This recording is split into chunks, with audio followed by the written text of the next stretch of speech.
Banished from Earth Classic Game Room broadcasts from the intergalactic space arcade on its never-ending mission to review everything.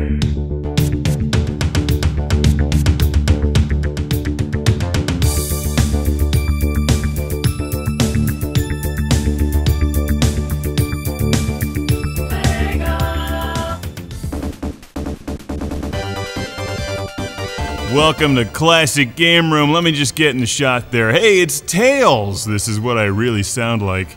Reviewing a game for the Sega Genesis called Sonic the Hedgehog 3, which should really be called Tails and Sonic the Hedgehog 3 because I'm the star of the game.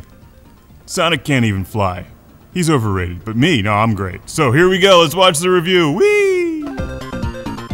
Who gave Tails his pilot's license? He must have gotten that in New Jersey! And Sonic goes Super Saiyan in 1994's Sonic the Hedgehog 3, being played here on the Sega Genesis, the mighty, mighty, mighty Mega Drive.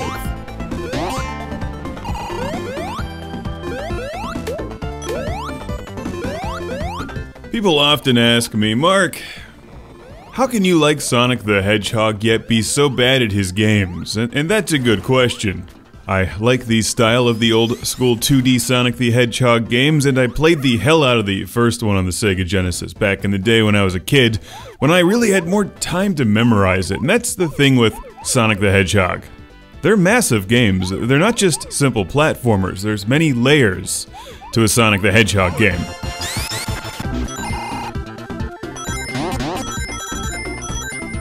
I think that's much of the reason they're as popular as they are, especially the old games, which are immensely likable, featuring everyone's favorite blue hedgehog, Sonic the Hedgehog. Oh no, Dr. Robotnik is napalming the Happy Forest. Well, you've got to stop him before he launches the Death Egg and collect all the Chaos Emeralds while you're at it. Which is, of course, easier to say than it is to do. Sonic the Hedgehog 3 is a challenging game. It's a massive game.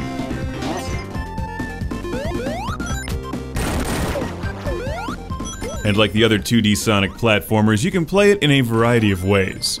You can play for speed, you can play for a high score, or you can just try to finish the game. Regardless of how you play, it's going to challenge you. Sonic the Hedgehog 3 reminds me a lot of Sonic CD. It's a giant game. And you could easily spend a year or two just exploring this thing. There's hidden stuff everywhere and lots of different ways to score points and collect rings. It's also a really nice looking game, pushing the boundaries of what the Sega Genesis could do in 1994. But it's hard to say if this is the best Sonic game. For me, the best, or at least my favorite, will always be the first one, the game I had as a kid and played the most. From there, they got bigger and more complicated and eventually went into 3D, but you know, like most people, I prefer the old ones. Unless he's racing, Sonic makes a very good racing game.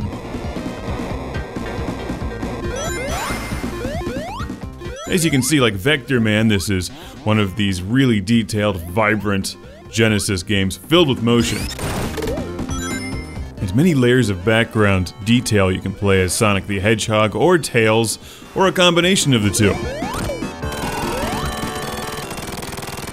And I probably can't say anything here that hasn't already been said before. Reviewing Sonic 3 is like reviewing Super Mario Bros. It's known that it's a good game, and Sega makes this extremely accessible. You can easily find it in Sonic's Ultimate Genesis Collection, which can be found for a great price these days, as well as on the Sega Genesis itself.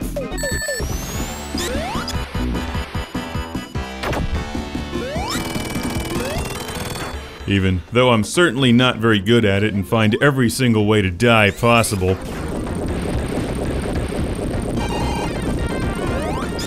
I respect the game because if you remember the era, the early 90s or late 80s were filled with platformers. It was the hot genre at the time, like the first-person shooter today. And companies were cashing in on it with crappy platformers left and right. But Sonic the Hedgehog pushed the envelope of what a platformer could be. Sonic and Tails run and jump and spin and fly through levels. They hop on enemies and battle end bosses, but not in a strictly two-dimensional way like so many other platformers. There's special stages, 3D style stages, Chaos Emeralds to collect, and those aren't easy to get, by the way. Trying to navigate those 3D levels is murder. And here we have Sonic snowboarding. There is a level select cheat code, which took me about 400 tries to get, but exploring the game and practicing some levels is really mandatory.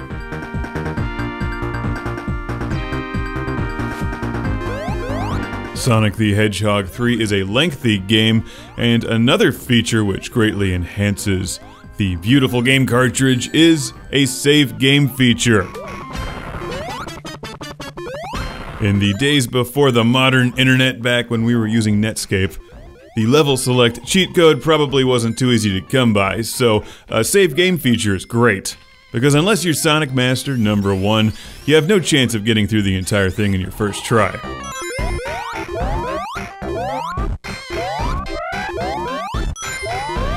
Another neat feature is the shields that Sonic collects during the game, like the bubble shield here, a water shield, and a fire shield, most of which I would usually deplete by running into spikes. Did you see that? There's spikes on screen that I didn't run into. That's amazing. I'm glad I recorded that shot for proof that I'm not totally awful. Yes, I am. I'm pretty bad at this game. But I still like it, and I have a classic game room. Shout out and thank you to send all the way to Callum from Victoria, Australia. Thank you, Callum, for sending this into space, which is really far from Australia. Is there anyone worse at Sonic the Hedgehog than me? I should have a new username, Sonic Fan Who Sucks #1. Playing Sonic 3, which I highly recommend. It's easy to find, get it for your PS3, 360, PC, or Sega Genesis. But not Super Nintendo, because Sega does what Nintendo don't, and you'll never see Sonic and Mario in the same game. Oh wait, when exactly did they become friends? There's gotta be some hard feelings there, like, hey bro, I'm sorry I hooked up with Peach. Let's go, die!